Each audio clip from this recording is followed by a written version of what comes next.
जय माता दी। दोस्तों, आपके अपने चैनल माता अम्बे की शक्ति पर आपका बहुत बहुत स्वागत है। माँ भगवती दुर्गा की कृपा सदैव आप और आपके समस्त परिवार पर बनी रहे।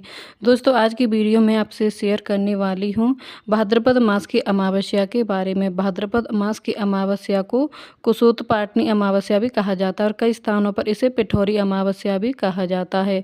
इस दिन अगर पवित्र नदी में स्नान करते हैं या फिर अपने पितरों के निमित्त दान देते हैं, पितरों का तर्पण इत्यादि कर्म किए जाते हैं, तो इससे हमारे पितर प्रसन्न होते हैं और उनका आशीर्वाद हमें प्राप्त होता है। और जब पितरों का आशीर्वाद प्राप्त हो जाता है तो फिर जीवन में किसी भी प्रकार की कोई भी परेशानी नहीं आती है। और भादों के महीने की जो अमावस्या आती है, इसे कुशोत्पाटनी क्यों कहते हैं? क्योंकि देखिए, ऐसा कहा जाता है कि आज के दिन मतलब शास्त्रों में इस प्रकार का वर्णन है कि आज के दिन कुशा का संग्रह करना चाहिए। कुशा जो कि एक पवित्र घास होती है, जिसका प्रयोग हम करते हैं अपने पितरों के तर्पण इत्यादि कार्य में, या फिर जो हम पूजा इत्यादि कार्य भी करते हैं, जो भी शुभ कार्य होते हैं उसमें भी प्रयोग किया जाता है कुशा का। कुशोत्पाटनी अमावस्या पर जो हम कुशा का संग्रह करते हैं, जो कुशा आज अगर आप उखाड़ कर लाकर रखते हैं, उस कुशा को पूजा में आप 1 वर्ष तक प्रयोग कर सकते हैं। मतलब 1 वर्ष तक ये कुशा पूरी तरह से पूजा करने योग्य पवित्र मानी जाती है। जैसे कि तुलसी के पत्ते को अगर हम तोड़ लेते हैं तो उनका प्रयोग हम पूजा के 11 दिनों तक कर सकते हैं।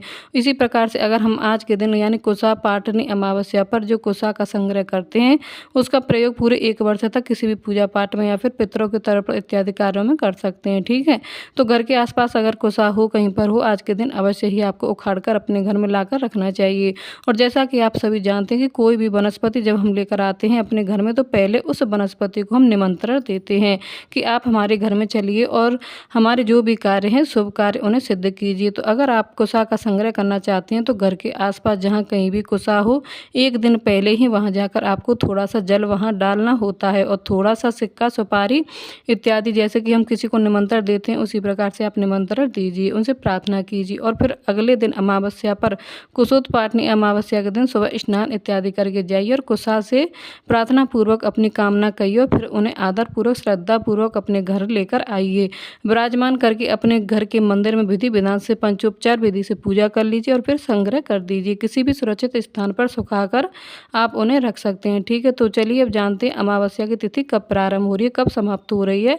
भाद्रपद मास की अमावस्या कब है? तो देखिए, इस बार की जो भाद्रपद मास की अमावस्या है 22 अगस्त 2025 को सुबह 11:55 पर प्रारंभ हो रही है और अमावस्या तिथि समापन होगा 23 अगस्त को सुबह 11:35 पर। तो ऐसे में सूर्योदय कालीन अमावस्या अगर आप देखें तो 23 अगस्त को मनाई जाएगी। स्नान दान इत्यादि कार्य 23 अगस्त 2025 को यानी कि शनिवार के दिन किए जाएंगे। या फिर कुशा का संग्रह करना चाहते हैं तो वह भी आप 23 अगस्त को ही करेंगे। ठीक है, लेकिन अगर आप पिठौरी अमावस्या का व्रत धारण करना चाहते हैं तो 22 अगस्त 2025 को आपको पिठौरी अमावस्या का व्रत करना है। अच्छा, जो भक्त अमावस्या का व्रत करते हैं, मतलब नॉर्मली प्रत्येक अमावस्या भी कई लोग जो कि व्रत धारण करते हैं, वो भी 22 अगस्त को अमावस्या का व्रत धारण करें, क्योंकि शुक्रवार की अमावस्या है, बहुत महत्वपूर्ण है। धन संपत्ति, संतान, सौभाग्य, किसी भी कामना से अमावस्या का व्रत करते हैं तो आपकी कामना पूर्ण होती है। तो भाद्रपद मास में स्नान दान की अमावस्या 23 अगस्त को है। और बात करें पिठौरी अमावस्या व्रत के बारे में, तो पिठौरी अमावस्या का व्रत 22 अगस्त 2025 को किया जाएगा। ठीक है, अब बात करें कि 23 अगस्त को स्नान दान का शुभ मुहूर्त क्या है, तो देखिए, अमावस्या का स्नान किया जाता है ब्रह्म मुहूर्त में। अगर आप सूर्यकालीन स्नान करते हैं तो 23 अगस्त को सुबह 4 बजे से 5 बजे के बीच में आपको ब्रह्म मुहूर्त में अमावस्या का स्नान करना है। लेकिन अगर किसी कारणवश इस समय भी नहीं कर पाते तो स्नान आपको सूर्योदय से पहले स्नान अवश्य कर लेना है। बात करें दान के शुभ मुहूर्त के बारे में, तो देखिए, अमावस्या को पूरे दिन में किसी भी समय आप दान कर सकते हैं, लेकिन 23 अगस्त को अमावस्या तिथि सुबह 11:35 पर समाप्त हो रही है।